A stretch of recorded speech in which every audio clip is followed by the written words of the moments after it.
dans un espace où tout peut coexister à l'intérieur de nous, s'accueillir et s'harmoniser. Et c'est justement de pénétrer à l'intérieur de cet espace-là, à l'intérieur de nous, lorsque nos deux polarités se réconcilient.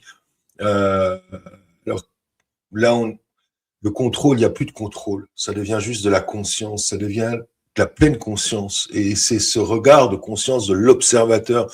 Qu'est-ce qui m'arrive au fond de moi, à l'intérieur de moi, et à ce moment-là, vous vous dites, bah tiens, euh, mes émotions, puisque j'en parlais auparavant, donc plutôt que de créer cette dualité entre ces deux hémisphères cérébrales, mais ce que je vous dis, c'est métaphorique, eh ben, au lieu de créer cette dualité-là, eh bien, tout simplement de reconsidérer euh, que je suis à même d'œuvrer en moi pour créer cette unité, pour recréer en moi cette unification-là, et puis quand vous êtes à ce moment-là, le corps mental, donc cet hémisphère, moi j'aime bien scinder là aujourd'hui, mais dans la représentation, hein, cet hémisphère, le corps mental, ça devient votre allié, ça devient notre allié, et ça devient l'allié au-delà de quoi? Ça devient l'allié de l'intuition.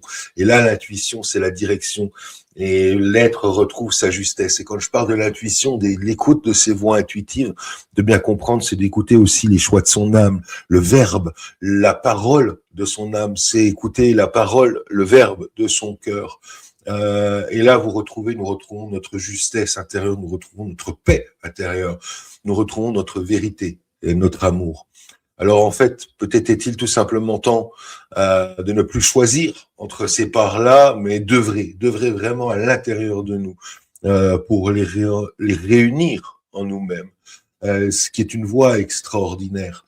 La voie du dharma, quelque part, du juste milieu, si je puis m'exprimer ainsi.